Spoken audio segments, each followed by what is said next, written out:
श्रीमद्भागवत महापुराण अष्टम स्कंध अध्याय 6 देवताओं और दैत्यों का मिलकर समुद्र मंथन के लिए उद्योग करना।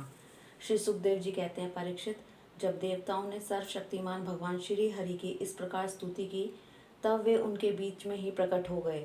उनके शरीर की प्रभा ऐसी थी मानो हजारों सूर्य एक साथ ही उग गए हों। भगवान की उस प्रभा से सभी देवताओं की आंखें चौंधिया गई। वे भगवान को तो क्या, आकाश दिशाएं, पृथ्वी और अपने शरीर को भी न देख सके। केवल भगवान शंकर और ब्रह्मा जी ने उस छवि का दर्शन किया। बड़ी ही सुंदर झांकी थी। मरकत मणि के समान स्वच्छ श्यामल शरीर, कमल के भीतरी भाग के समान सुकुमार नेत्रों में लाल लाल डोरियां और चमकते हुए सुनहले रंग का रेशमी पीताम्बर। सर्वांग सुंदर शरीर के रोम रोम से प्रसन्नता फूट पड़ती थी। धनुष के समान टेढ़ी भुहें और बड़ा ही सुंदर मुख, सिर पर महामणि में किरीट और भुजाओं में बाजूबंद, कानों के झल लगते हुए कुंडलों की चमक पड़ने से कपोल और भी सुंदर हो उठते थे, जिससे मुख कमल खिल उठता था। कमर में करधनी की लड़ियां, हाथों में कंगन, गले में हार, चरणों में नुपुर शोभायमान थे। वक्षस्थल पर लक्ष्मी और गले में कौस्तुभ मणि तथा वनमाला सुशोभित थी। भगवान के निज अस्त्र, सुदर्शन चक्र आदि मूर्तिमान होकर उनकी सेवा कर रहे थे। सभी देवताओं ने पृथ्वी पर गिरकर साष्टांग प्रणाम किया। फिर सारे देवताओं को साथ ले शंकर जी तथा ब्रह्मा जी परम पुरुष भगवान की स्तुति करने लगे। ब्रह्मा जी ने कहा, जो जन्म, स्थिति और प्रलय से कोई संबंध नहीं रखते, जो प्राकृतिक गुणों से रहित तथा मोक्ष स्वरूप परमानंद के महान समुद्र हैं, जो सूक्ष्म से भी सूक्ष्म हैं और जिनका स्वरूप अनंत है, उन परम ऐश्वर्यशाली प्रभु को हम लोग बार बार नमस्कार करते हैं।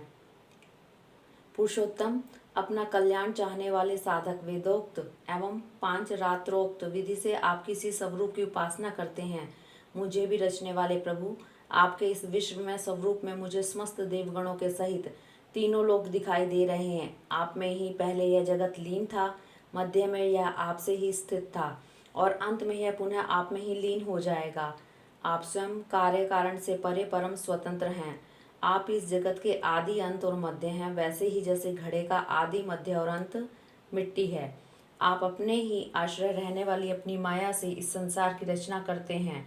इसमें फिर से प्रवेश करके अंतर्यामी के रूप में विराजमान होते हैं। इसलिए विवेकी और शास्त्रज्ञ पुरुष बड़ी सावधानी से अपने मन को एकाग्र करके इन गुणों की, विषयों की भीड़ में भी आपके निर्गुण स्वरूप का ही साक्षात्कार करते हैं।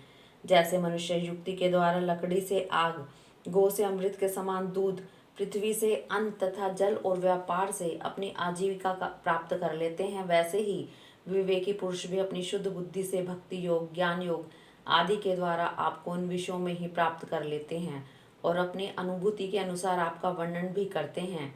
कमलनाभ, जिस प्रकार दावा अग्नि से झुलसता हुआ हाथी गंगा जल में डुबकी लगाकर सुख और शांति का अनुभव करने लगता है, वैसे ही आपके आविर्भाव से हम लोग परम सुखी और शांत हो गए हैं। स्वामी, हम लोग बहुत दिनों से आपके दर्शनों के लिए अत्यंत लालायित हो रहे थे। आप ही हमारे बाहर और भीतर के आत्मा हैं। हम सब लोकपाल जिस उद्देश्य से आपके चरणों की शरण में आए हैं, उसे आप कृपा करके पूर्ण कीजिए। आप सबके साक्षी हैं, अतः इस विषय में हम लोग आपसे और क्या निवेदन करें। प्रभु, मैं शंकर जी, अन्य देवता, ऋषि और दक्ष आदि प्रजापति सब के सब अग्नि से अलग हुई चिंगारी की तरह आपके ही अंश हैं और अपने को आपसे अलग मानते हैं। ऐसी स्थिति में प्रभु, हम लोग समझ ही क्या सकते हैं। ब्राह्मण और देवताओं के कल्याण के लिए जो कुछ करना आवश्यक हो, उसका आदेश आप ही दीजिए और आप वैसा स्वयं कर भी लीजिए। श्री सुखदेव जी कहते हैं, ब्रह्मा आदि देवताओं के इस प्रकार स्तुति करके अपनी सारी इंद्रियां रोक ली और सब बड़ी सावधानी के साथ हाथ जोड़कर खड़े हो गए। उनकी स्तुति सुनकर, उसी प्रकार उनके हृदय की बात जानकर भगवान मेघ के समान गंभीर वाणी से बोले, परीक्षित, समस्त देवताओं तथा जगत के एकमात्र स्वामी भगवान अकेले ही उन सब का सब कार्य करने में समर्थ थे। फिर भी समुद्र मंथन आदि लीलाओं के द्वारा विहार करने की इच्छा से वे देवताओं को संबोधित करके इस प्रकार कहने लगे। श्री भगवान ने कहा, ब्रह्मा, शंकर और देवताओं, तुम लोग सावधान होकर मेरी सलाह सुनो। तुम्हारे कल्याण का यही मार्ग है। इस समय असुरों पर काल की कृपा है, इसलिए जब तक तुम्हारे अभ्युदय और उन्नति का समय नहीं आता, तब तक तुम दैत्य और दानवों के पास जाकर उनसे संधि कर लो। देवताओं, कोई बड़ा कार्य करना हो तो शत्रुओं से भी मेल मिलाप कर लेना चाहिए। यह बात अवश्य है कि काम बन जाने पर उसके साथ सांप और चूहे वाला बर्ताव कर सकते हैं। तुम लोग बिना विलंब के अमृत निकालने का प्रयत्न करो।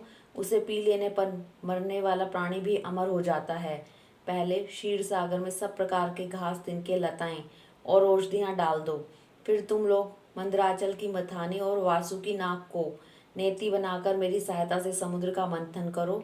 अब आलस्य और प्रमाद का समय नहीं है। देवताओं, विश्वास रखो, दैत्यों को तो मिलेगा केवल श्रम और कलेश, परंतु फल मिलेगा तुम्ही लोगों को। देवताओं, असुर लोग तुमसे जो जो चाहें सब स्वीकार कर लो। शांति से सब काम बन जाते हैं और क्रोध करने से कुछ भी नहीं होता। पहले समुद्र से एक कालकूट विष निकलेगा, उससे डरना नहीं और किसी भी वस्तु के लिए कभी भी लोभ न करना। पहले तो किसी वस्तु की कामना ही नहीं करनी चाहिए, परंतु यदि कामना हो और वह पूरी ना हो तो क्रोध तो करना ही नहीं चाहिए। श्री सुखदेव जी कहते हैं, परीक्षित, देवताओं को यह आदेश देकर पुरुषोत्तम भगवान उनके बीच से अंतर ध्यान हो गए। वे सर्वशक्तिमान एवं परम स्वतंत्र जो ठहरे, उनकी लीला का रहस्य कौन समझे।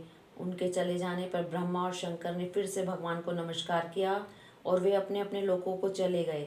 तदंतर इंद्र आदि देवता राज्य बलि के पास गए। देवताओं का बिना अस्त्र शस्त्र के सामने आते देख दैत्य सेनापतियों के मन में बड़ा क्षोभ हुआ। उन्होंने देवताओं को पकड़ लेना चाहा, परंतु दैत्यराज बलि संधि और विरोध के अवसर को जानने वाले एवं पवित्र कीर्ति से संपन्न थे। उन्होंने दैत्यों को वैसा करने से रोक दिया। इसके बाद देवता लोग बलि के पास पहुंचे।